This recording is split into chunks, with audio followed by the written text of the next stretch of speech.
മലയാളത്തിൻ്റെ മോഹൻലാൽ കഴിഞ്ഞ കുറച്ച് 2 ദിവസങ്ങളിലായിട്ട് സോഷ്യൽ മീഡിയ നിറഞ്ഞു നിന്നത് നമ്മുടെ ലാലേട്ടൻ്റെ ചുറ്റിപ്പറ്റിയുള്ള വിശേഷങ്ങളും വിവരങ്ങളും വാർത്തകളുമാണല്ലോ. അതിനാസ്പദമായ സംഭവം എന്തെന്ന് വെച്ചാൽ എല്ലാവരും അറിഞ്ഞതാണ്. എന്നാൽ ഒരിക്കൽ കൂടി ഈ വീഡിയോയിൽ പറയുകയാണ്. അദ്ദേഹത്തിൻ്റെ വാഹനത്തിലേക്ക് കയറി വരുന്ന സമയത്ത് ചാനലുകളിലെ അവരെ പ്രതിനിധീകരിക്കുന്ന മാധ്യമപ്രവർത്തകർ കൂടിക്കൊണ്ട് അദ്ദേഹത്തോട് എന്തോ കാര്യങ്ങൾ സംസാരിക്കുകയായിരുന്നു. അതിനിടയിൽ നമ്മുടെ 24 ചാനലിലെ ഒരു റിപ്പോർട്ടറുടെ മൈക്ക് അറിയാതെ, അതായത് അദ്ദേഹം അറിഞ്ഞുകൊണ്ടൊന്നുമില്ല, പല ചാനലുകളിലും ചില ആളുകളൊക്കെ പറഞ്ഞാൽ അറിഞ്ഞുകൊണ്ട് ചെയ്തതാണ് കാര്യം. അതൊന്നും ഒരാളും അറിഞ്ഞുകൊണ്ട് ചെയ്യില്ല. അതിനോട് ഞാൻ ചോദിക്കുന്നത്, അറിയാതെ തട്ടിപ്പോയി. അപ്പോൾ ഇത് ഇത്ര വലിയ ന്യൂസ് ആക്കേണ്ടതുണ്ടോ? വേറൊന്നും കിട്ടിയില്ലേ? ഒരു മൈക്ക് തട്ടിയ സംഭവം ഓക്കെ, ചിലപ്പോൾ കണ്ണ് തട്ടി ചിലപ്പോൾ വേദന ആവാതിരിക്കാം. ഇതൊക്കെ ഒരു ന്യൂസ് വാല്യൂ ഉള്ള സംഭവമാണോ? ന്യൂസ് ആക്കേണ്ട ആവശ്യമുണ്ടോ എന്നൊക്കെ എല്ലാവരും ചോദിക്കുന്നുണ്ട്. കാരണം അത് ചോദിക്കാനുള്ള കാരണമുണ്ട്. അന്ന് 2 ദിവസം ഫുള്ള് ഇതായിരുന്നു. സോഷ്യൽ മീഡിയ തുറന്നു കഴിഞ്ഞാലും എന്തിന് ഈ 24 ചാനൽ വരെ ഇതായിരുന്നു ചർച്ച. പക്ഷേ നിങ്ങൾ ആലോചിക്കേണ്ട ഒരു കാര്യം, ഇത് ചർച്ച വിഷയമാകാനുള്ള കാര്യം ഈ ലാലേട്ടൻ്റെ കണ്ണിലേക്ക് മൈക്ക് കൊണ്ടതല്ല. കാരണം അതിന് ലാലേട്ടൻ പ്രതികരിച്ച ആ ഒരു രീതി, അദ്ദേഹത്തിൻ്റെ അപ്പോഴത്തെ ആ മനോഭാവം, അവിടെയാണ് ഇതിന് പ്രസക്തി ഉള്ളത്. ലാലേട്ടൻ ആളുകൾ പൊക്കിയത്, നെഞ്ചിലേറ്റിയത് അദ്ദേഹത്തിൻ്റെ ആ ഒരു കൾച്ചർ, ആ ഒരു സ്വഭാവം, ആ ഒരു കാര്യം, ആ ഒരു സംഭവം എങ്ങനെയാണ് ആ പൊതുമധ്യത്തിൽ അദ്ദേഹം ഡീൽ ചെയ്തത്. അതിന് ആറ്റ്സ് ഓഫ് ലാലേട്ട. കാരണം അത്ര പെട്ടെന്ന് ആർക്കും സാധിക്കൂല. ഈ പറയുന്നത് എനിക്ക് പോലും സാധിക്കൂല. ഷോർട്ട് ടെമ്പേർഡ് അയാളാണ് ഞാനും. പിന്നെ നമ്മുടെ ഒരുപാട് നടന്മാർ, ഒരുപാട് മന്ത്രിമാരൊക്കെ നമ്മൾ കണ്ടിട്ടുണ്ട് മാധ്യമപ്രവർത്തകരോട് കടക്കുപുറത്ത് വേറെ വല്ല പല പരിപാടികളും. അറിയാലോ, വേണ്ടപ്പെട്ട നമ്മുടെ സുരേഷ് ഗോപി അടക്കം എന്താ പറയുക, ആ മനസ്സിലുള്ള നമ്മുടെ ആ ഒരു വികാരം, ആ ഒരു ദേഷ്യം എന്നുള്ള വികാരം, അത് പിടിച്ചടക്കാൻ കഴിയാതെ അവർക്കറിയാതെ ഇതേപോലെ സംസാരിച്ച് കഴിഞ്ഞ് കഴിഞ്ഞാൽ ട്രോളാവും, വിവാദമാവും എന്നറിയാം. പക്ഷെ അവർക്ക് പിടിച്ചു നിൽക്കാൻ കഴിയുന്നില്ല. അത് പുറത്തു പോവുകയാണ് അല്ലേ?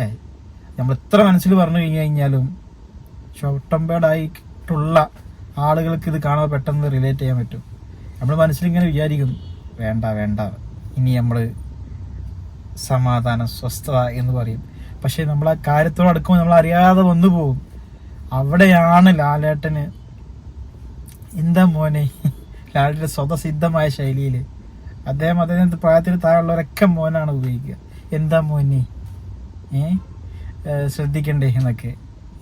ഒരു വാഹനത്തിൽ കയറുമ്പം അവിടെ ഒരു കോമഡിയും അവിടെ ഒരു പൊട്ടിച്ചിരിയും ഉണ്ടാക്കി അദ്ദേഹം. നിന്നെ ഞാൻ നോക്കി വെച്ചിട്ടുണ്ടെന്ന്. നേരെ മറിച്ച് വേറെ വല്ലവരാണെങ്കിലും, നമ്മൾ ഈ പറഞ്ഞ സോക്കോൾഡ് ആളുകളാണെങ്കിലും, ആ പാവം മാധ്യമപ്രവർത്തകനെ കൊന്ന് കൊല വിളിച്ചിട്ടുണ്ടാവും അല്ലേ? നോട്ടൊക്കെ കൊണ്ട് നോക്കും ഇങ്ങനെ, മറ്റേ ആ രൂക്ഷമായിട്ടുള്ള നോട്ടൊക്കെ. ആളെ പേരൊന്നും ഞാൻ പറയുന്നില്ല. ആ സ്ഥാനത്താണ് നമ്മുടെ ലാലേട്ടൻ, നെഞ്ചിനകത്ത് ലാലേട്ടൻ. എന്താ മോനി എന്ന് പറഞ്ഞുകൊണ്ട്. അപ്പോൾ അത് ഞാൻ പറഞ്ഞു വരുന്നത്, അദ്ദേഹത്തിൻ്റെ ആ ഒരു സംഭാഷണവും അത് കഴിഞ്ഞുള്ള നിന്നെ ഞാൻ നോക്കി വെച്ചിട്ടുണ്ടെന്നുള്ള തമാശ രൂപേണയുള്ള സംഭാഷണവും കൊണ്ട് ആ ഒരു സീൻ അദ്ദേഹം കൈകാര്യം ചെയ്ത രീതി, അതിന് ഹാറ്റ്സ് ഓഫ്. ആ ഒരു രീതി കണ്ടിട്ടാണ് ഇത്രയും ആ ന്യൂസ് വാല്യൂ ഈ ഒരു സംഭവത്തിന് കിട്ടിയത്. സംഭവം ഇവിടെയും തീരുന്നില്ല. കാരണം നമുക്കറിയാലോ, ഒരു മലയാളത്തിൻ്റെ മഹാനടനെ ഇങ്ങനെ അറിയാതെയാണെങ്കിൽ കൂടിയും ഇങ്ങനെ മൈക്ക് തട്ടി അയാളുടെ ആ മാധ്യമപ്രവർത്തകൻ്റെ മാനസികാവസ്ഥ, അയാളെ വേണ്ടപ്പെട്ടവർ ശ്രദ്ധിക്കണ്ടേ? അവിടെ തന്നെ ആളുകൾ പറയുന്നുണ്ട്, പോലീസുകാരും മറ്റുള്ളവരുണ്ട്, ശ്രദ്ധിക്കണ്ടേ മറ്റത് മറിച്ചത്. അപ്പം അയാളും ഭയങ്കര ഡൗൺ ആയി. എല്ലാവരും കുറ്റപ്പെടുത്തി അയാളെ. ലാലേട്ടൻ ഇങ്ങനെ പറഞ്ഞെങ്കിൽ പോലും ബാക്കിയുള്ളവർ അദ്ദേഹത്തെ കുറ്റപ്പെടുത്തി. അപ്പം അദ്ദേഹത്തിന് ലാലേട്ടനോടൊന്ന് നേരിട്ട് പറഞ്ഞ് ക്ഷമ ചോദിക്കണമെന്നുള്ള ഒരു ഇത് വന്നു, ഒരു തോട്ട് വന്നു. അപ്പം അങ്ങനെ ഈ ലാലേട്ടൻ്റെ കൂടെയുള്ള ആരോ ഇതേപോലെ അയാളുടെ നമ്പർ സംഘടിപ്പിച്ച് വിളിച്ചു അങ്ങോട്ട്. ആ ഒരു ഫോൺ സംഭാഷണം ഇതിൻ്റെ കൂടെ വൈറലാണ്. അതിലും നമ്മുടെ ലാലേട്ടൻ വേറെ ലെവലായിരുന്നു. കാരണം അത്രയും കാമായിട്ട് അത് കഴിഞ്ഞില്ല മോനെ, എന്നൊക്കെ പറഞ്ഞ് അദ്ദേഹത്തെ സമാധാനിപ്പിച്ചു. എന്നിട്ട് അവസാനം ആ വണ്ടിയിൽ കയറുന്ന പോലത്തെ ആ ഡയലോഗ് നിന്നെ ഞാൻ നോക്കി വെച്ചിട്ടുണ്ടെന്ന്. അപ്പം നമുക്കൊക്കെ പറയാൻ പറ്റും ഇതൊക്കെ ക്യാമറയുടെ കണ്ണുകളുണ്ട്, അപ്പോൾ അത് ആക്ടിങ് ആണ് അങ്ങനെയൊക്കെ വിചാരിക്കാൻ പറ്റും. കാരണം ലാലേട്ടൻ ചിന്തിക്കും എന്താണ് ക്യാമറ ഉണ്ട് അവിടെ, അപ്പോൾ നമുക്കൊന്ന് കാമായി സംസാരിച്ച് കഴിഞ്ഞാൽ ആൾക്കാർക്ക് നല്ല ഇഷ്ടപ്പെടും, അതുകൊണ്ട് ഞാൻ ആക്ട് ചെയ്യാം അങ്ങനെയൊക്കെ ചിന്തിക്കാം. പക്ഷേ മറ്റുള്ളവരും ആക്ടേഴ്സ് പല ആളുകളുണ്ട്, അവർക്കും ചിന്തിച്ചുകൂടായിരുന്നു. പക്ഷെ എന്തുകൊണ്ട് അവരെ വേറെ രീതിയിൽ ഇങ്ങനെ മാധ്യമ പ്രവർത്തകരോടും പൊതുവേദിയിലൊക്കെ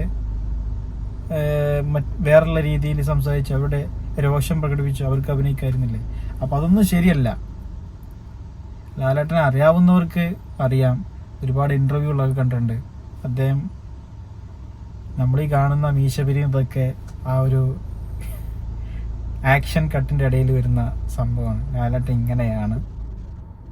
അപ്പോൾ അതുകൊണ്ട് ലാലേട്ടനെ പോലെ ആകുക എന്ന് പറയുന്നത്, ഐ മീൻ ഈ ഒരു ക്യാരക്ടർ ഇങ്ങനൊരു സിറ്റുവേഷൻ ഈ രീതിയിൽ ഹാൻഡിൽ ചെയ്യുക എന്ന് പറയുന്നത് അതൊരു വലിയ കാര്യം തന്നെയാണ്. ഹാറ്റ്സ് ഓഫ് യു ലാലേട്ടൻ.